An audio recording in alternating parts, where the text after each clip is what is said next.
I had a friend reach out to me saying that he felt like he was stuck in the finite.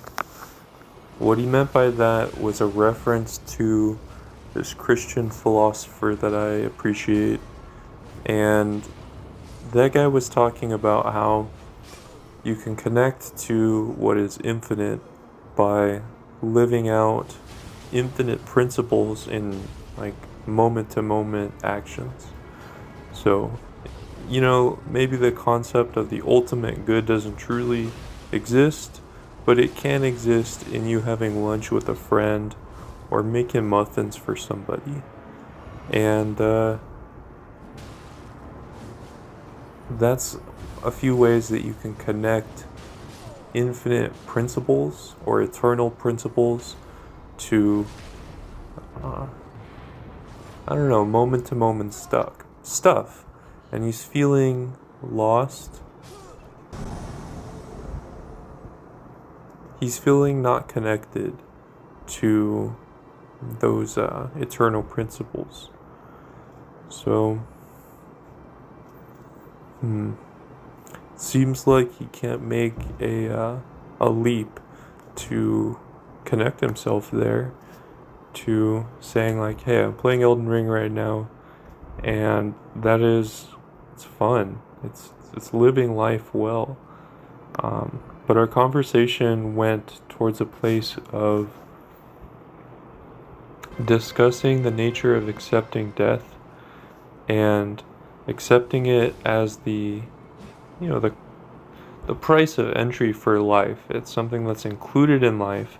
If I want to fully accept life, I have to accept death as a part of it. And hmm, he has difficulty accepting that part of life, thus he denies life to a certain extent.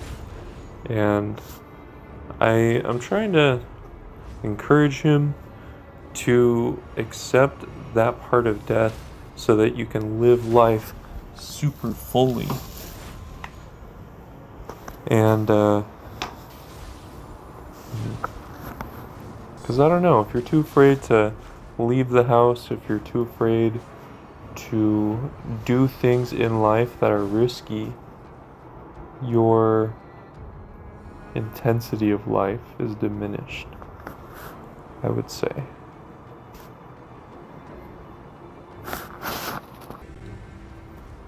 On that note, I want to talk about how faith can be a deterrent for nihilism. So, nihilism convinces people to believe that the stuff in their life doesn't matter. And on a certain perspective, it doesn't. But on another perspective, like subjectively, what matters in my life is what I care about. And sometimes you can't bring yourself to care about things, sure. But the things that you can bring yourself to care about, that matters in your life. And you can study meaning making and what matters generally. And you can learn to have more meaning in your life and to have it be kind of a non-issue once you get certain things going for yourself. But a lot of people are struck with meaninglessness and nihilism, like what they do doesn't matter, and it so does. It really matters to the people in your life, the people who you affect, and I don't know. I don't know if I included it in the clip before, but this idea of like the meteor 10,000 light years from Earth doesn't care about you. It's like, well, great. You know, that isn't like a living human child that you might need to take care of. You know, that matters. Or that's not like a friend who's counting on you to help them in some way, or is counting on you just to like enjoy some time hanging out and have a good time. So, to tie that back to what we were just talking about, ways that we can take action and have personal autonomy in the ways that we create meaning in our life is by, on a moment-to-moment basis, connecting to these eternal principles that we were just talking about. So things like conviction, things like duty, um, devotion, sacrifice. Um, what's another one that's been helping me out recently? Restraint. These are all infinite principles or eternal principles that if we set out, in the next 15 minutes throughout my day, I'm going to live out the eternal principle of conviction or of duty or whatever is relevant for me living a life full of care and meaning. Watch this catch flame range. Latency, but it's up to me to take responsibility for deaths like that and to say, alright, I know that I appear half a second backwards in time to my opponents, so I just needed to roll there. I could have lived, but instead I wanted to be nonchalant about my movement. Alright, going in for some endure R2s, maybe not, maybe some spinning slash. How effective is it? Effective enough to spam and kill the phantom.